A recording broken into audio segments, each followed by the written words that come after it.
துவாரகை. கிருஷ்ணரின் நகரமான துவாரகை ஏன் அழிஞ்சது அப்படின்னு உங்களுக்கு தெரியுமா?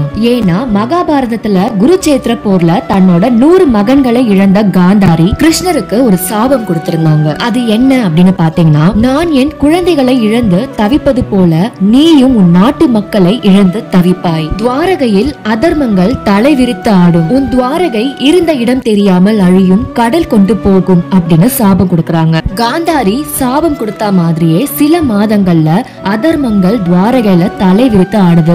மக்கள் அவங்களுக்குள்ளேயே சண்டை போட்டுக்கிறாங்க. இத பார்க்க முடியாத கிருஷ்ணர் துவாரகையை விட்டு வனவாசம் போயிடுறாரு. கிருஷ்ணர் துவாரகையை விட்டு வெளியே போனதுக்கு அப்புறம் துவாரகை கடல்ல மூழ்கி அழியுது. கிருஷ்ணர் எப்படி இருந்தாரு அப்படின்னு உங்களுக்கு தெரியுமா? துவாரகையை விட்டு வனவாசத்திற்கு சென்ற கிருஷ்ணர் காட்டுல தூங்கிட்டு இருந்தாரு. அப்ப அந்த காட்டுக்குள்ள வந்திருந்த ஜாரா அப்படிங்கிற ஒரு வேட்டைக்காரன் தூங்கி கொண்டிருந்த கிருஷ்ணரை தவறுதலா மான் அப்படின்னு நினைச்சிட்டு அம்பு எய்துறான். அந்த அம்பு கிருஷ்ணரோட கால்ல பட்டு அவரு இறந்து போறாரு. கிருஷ்ணர் எந்த இடத்துல இறந்தாரு அப்படின்னு உங்களுக்கு தெரியுமா? குஜராத்ல வேரவால் அப்படிங்கிற இடத்துல இருக்க பாலக் தீர்த்தம் அப்படின்னு சொல்லக்கூடிய ஒரு இடத்துல தான் கிருஷ்ணர் இறந்திருக்காரு. கிருஷ்ணர் இறந்த இடத்துல அவர் நினைவா ஒரு கோவிலும் கட்டியிருக்காங்க.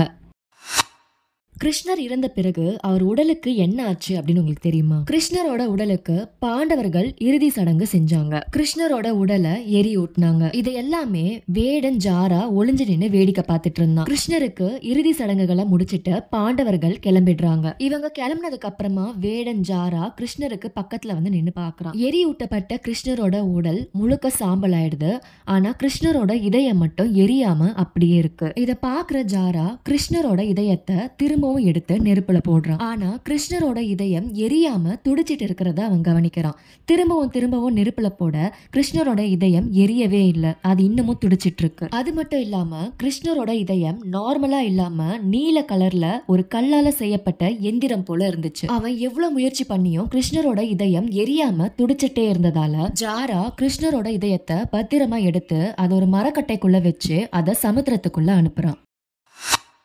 சமுத்திரத்துல அனுப்பப்பட்ட கிருஷ்ணரோட இதயத்துக்கு என்ன ஆச்சு, அது எங்க போய் சேர்ந்தது அப்படின்னு உங்களுக்கு தெரியுமா? இந்திரதூய்மன் அப்படிங்கிற ஒரு மன்னர் ஒடிசால இருக்கக்கூடிய பூரி அப்படிங்கிற ஒரு இடத்த ஆட்சி செஞ்சுட்டு வந்தாரு. இந்திரதூய்மனோட கனவுல பெருமாள் தோன்றி பூரி கடற்கரையில ஒரு பொருள் மிதந்து வரும். அந்த பொருளை வச்சு பெருமாளோட சிலைய செய்யணும் அப்படின்னு சொல்லிட்டு அவரோட கனவுல இருந்து மறைஞ்சிட்டாரு. இதுக்கப்புறமா மன்னர் தன்னோட சேனை வீரர்களை கடற்கரைக்கு அனுப்பி எந்த ஒரு பொருள் முதல்ல மிதந்து வருதோ அதை தன்கிட்ட கொண்டு வரும்படி கட்டளையிட்டாரு.